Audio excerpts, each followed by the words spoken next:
Bonjour, on est le 20 mars 2017, donc en fait je veux faire cette vidéo pas trop pour vous montrer mon potager, parce que finalement ça je pourrais le faire une autre fois, c'est vraiment pour vous parler des plantes d'hiver, enfin des légumes d'hiver et surtout des choux et des oignons, parce que bon, comme si vous avez regardé mes précédentes vidéos, enfin là il y en a plein, j'aurais déjà par exemple les oignons, j'aurais déjà pu en manger beaucoup, mais enfin mon but d'abord pour le moment c'est pas totalement les récoltes, c'est de comprendre les cycles naturels, de comment les plantes se replantent toutes seules, les meilleurs moments et tout. Et donc c'est de ça que je vais vous parler, parce que là j'ai un bon exemple cette année.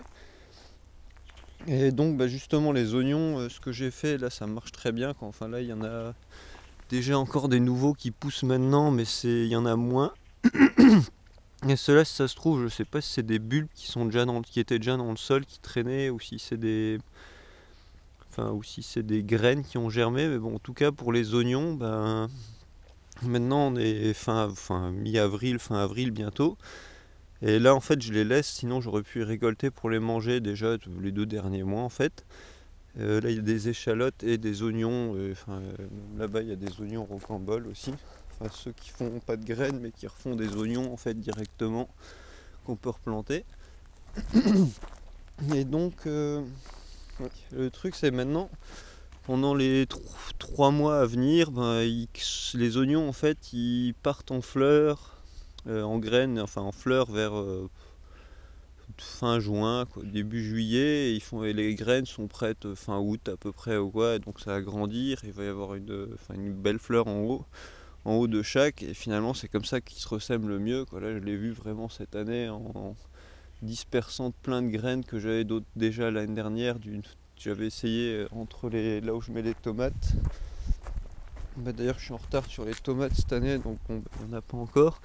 Mais là, il y a un oignon maintenant, il y en a un peu qui ont repris entre les tomates de partout. Et ceux-là, ça fera la 3e année qu'ils reprennent ici. J'ai dispersé un peu les graines, quoi. Là, il y en a plusieurs et là, il y en a encore. Et donc, j'ai pris les graines de ceux-là que j'ai ressemées à la volée au moment où elles étaient prêtes, donc c'est-à-dire fin août, début septembre. J'en ai aussi mis pendant le mois de septembre, plus ou moins jusqu'à fin septembre, quoi, un peu de partout, d'autres variétés, pour voir comment ça se ressemait. Et puis ça se ressème tout seul super bien, quoi. En fait, comme vous voyez, il y a plein d'oignons ici. Enfin, j'en ai pas mis de partout, mais il y en a un peu de partout qui traînent, quoi. Il y en a des autres. Ça c'est, comme vous voyez, quoi. Les seuls trucs là où j'ai nettoyé, c'est des échalotes ou des oignons qui traînent. Enfin, il y en a certaines qui sont reparties aussi de bulbes qui traînaient, mais il y en a beaucoup qui sont pas repartis de graines, quoi. Ça, je les ai vus grandir pendant l'hiver. Mais en fait, ils ont commencé à grandir en octobre-novembre, quand il y a des toutes petites tiges, et bon ils ont grandi pendant l'hiver en fait. Et donc le meilleur cycle pour les oignons, justement si on veut pas avoir à acheter des bulbes ou à déplacer les bulbes, après je sais pas, ça sera à voir plus tard pour faire grossir les bulbes. Là pour le moment je m'occupe juste de voir pour les graines, mais c'est que les graines soient semées au début de l'automne, en fait en septembre, et que ça puisse germer en plein milieu de l'hiver, et ça grandit pendant l'hiver. Et les choux, justement, ça, je suis super content, j'ai enfin un kohlrabi. Là, c'est un kohlrabi, celui-là. Vous pouvez voir la base qui est partie en fleurs. Et ça fait 3 ans que j'essayais et je comprenais pas pourquoi il partait pas en fleurs, c'est parce que je l'ai planté trop tôt. Parce que comme vous voyez, maintenant, en fait, il y a des... Enfin, ça, c'est des choux frisés violets. Je les laisse tous partir en fleurs, en fait, pour les graines, ça, c'en est d'autres. Choux frisés, là il y a encore des choux frisés, là il y a des choux qui sortent de choux cabus, quoi, justement, qui faisaient une petite pomme au début de l'hiver, mais je les ai laissés pour pas les manger. J'aurais pu les manger aussi pendant l'hiver, quoi, justement, mais je voulais voir ce qui se passait. Donc ceux-là ils montent tous en graines maintenant. Et je vous laisse comparer par contre à d'autres qui ont poussé trop tôt. Ceux-là ils avaient poussé, celui-là je sais plus trop en fait, ça c'est un peu spécial, mais il y en a d'autres que l'année dernière on avait commencé les graines en serre, en début, mi-mars si je me rappelle bien, et puis ceux-là je les avais plantés. Ça c'est les mêmes variétés que certains qui sont là, que les verts. Et ceux-là je les avais plantés ici dehors, presque à cette période, à peu près fin avril, quoi. Ils étaient déjà quand même, enfin ils avaient déjà bien grandi. Et pour le coup là j'aurais pu les récolter en plein milieu de l'été pour les manger. Donc c'était une saison, mais moi ça m'intéressait pas, c'est que je voulais voir en fait que le cycle des choux naturels, quoi, leur meilleur cycle. Et donc ceux-là en fait ils ont poussé, j'aurais pu les manger à la fin de l'automne, ou en automne que l'année dernière. Mais je voulais voir s'ils partaient en graines, et en fait non, parce qu'ils avaient terminé leur cycle trop tôt, donc ils ont pendant l'hiver en fait ils sont morts, quoi. Ils ont pas végété, végété pendant l'hiver pour reprendre maintenant. Et sinon là il y en a d'autres, justement ça c'est l'opposé, un peu trop tard. Ceux-là ils partent quand même en fleurs, enfin en graines, mais ils sont minuscules. Et ça, on avait dû les commencer, je sais pas, en août, ouais, à peu près en août dans la serre, et je les ai ramenés parce qu'ils traînaient, je les avais ramenés en septembre, quoi. Donc ils étaient peut-être grands comme ça, ils ont presque pas grandi en fait. Et bon, ils terminent leur cycle quand même cette année, mais bon, justement, pour qu'ils grandissent bien pendant l'hiver, il faut les planter au moment où les graines les graines sont prêtes naturellement. Et là, cette année, je peux bien le voir. Et vous pouvez bien le voir, quoi, là tous sont en fleurs. Et finalement je le savais, mais enfin je m'en étais rendu compte avec les brocolis, mais vu que les brocolis verts ils tiennent pas l'hiver ici, et les brocolis violets je les traitais un peu mal, je m'étais pas rendu compte, mais ils font pareil, quoi. Ils fleurissent tous maintenant au début du printemps. Donc les graines elles seront prêtes d'ici un mois et demi à peu près, on va dire. Et c'est le moment où naturellement c'est le mieux qu'elle retombe au sol pour se ressemer toute seule en fait. Donc c'est bon, moi ça m'intéresse beaucoup parce que là si j'aurais vu j'avais de quoi manger pendant l'hiver, quoi. J'aurais pu les manger. Et même là encore je peux encore les manger, quoi. Si j'en avais eu plus pendant tout l'hiver j'avais des choux sans problème, quoi. Et, euh, et donc voilà, c'est pour vous dire, le meilleur cycle c'est les choux, on peut les planter plus tôt, quoi, comme ceux qu'il y avait là-bas et qui ont qui ont paumé en automne.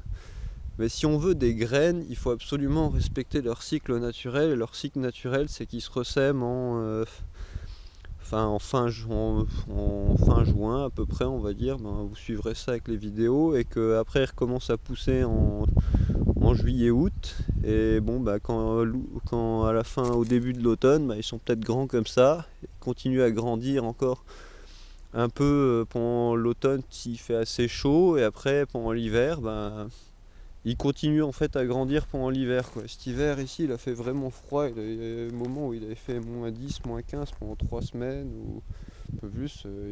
C'était les seules plantes qui continuaient à grandir en fait pendant l'hiver, quoi. Donc moi ça m'intéresse beaucoup parce qu'autant planter des tomates, des carottes, des pommes de terre et tout, on a des plantes,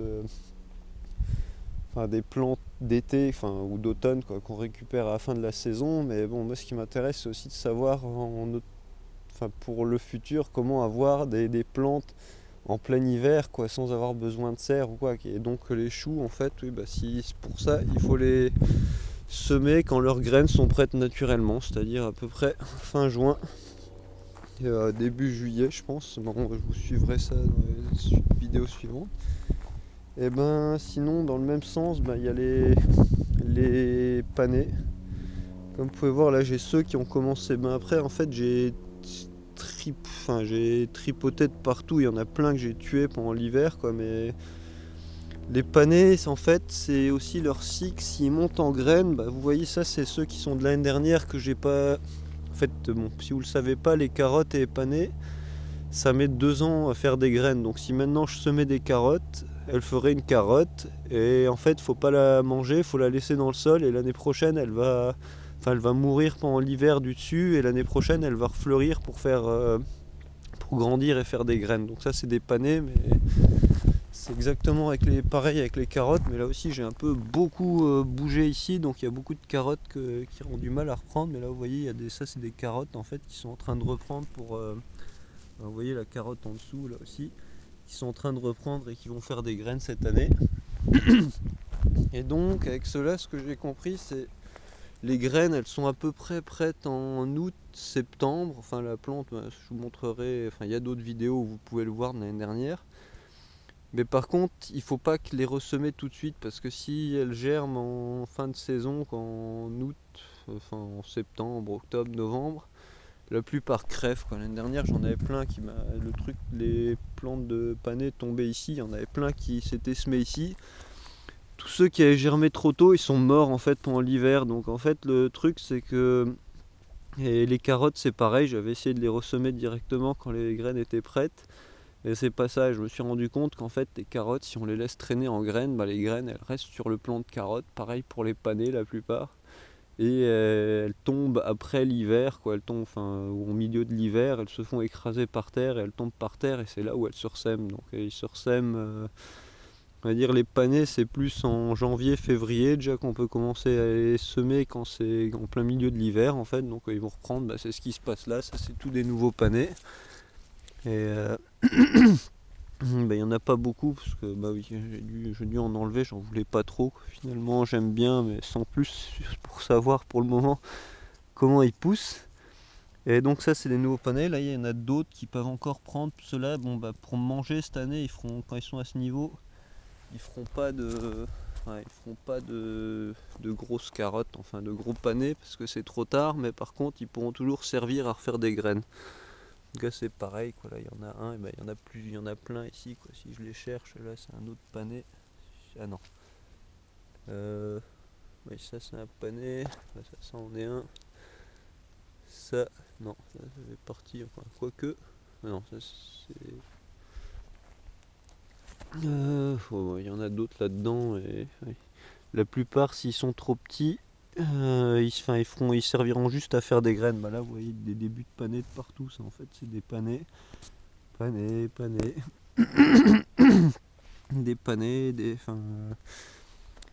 et voilà, et donc pour les cycles de ceux-là c'est aussi super. Enfin, les graines faut les laisser sur la plante. Donc cette année quand ceux-là ils vont faire des graines en août, je dois pas soit je les récolte pour enlever la plante, soit si vraiment naturellement il faut laisser la plante et elle tombe en hiver au sol. Et les plantes les graines se sèment majoritairement à ce moment, parce que si elles se sèment trop tôt en fait ils crèvent tous les petits débuts de semis, ils crèvent pendant l'hiver, il fait trop. Enfin dans la région ici.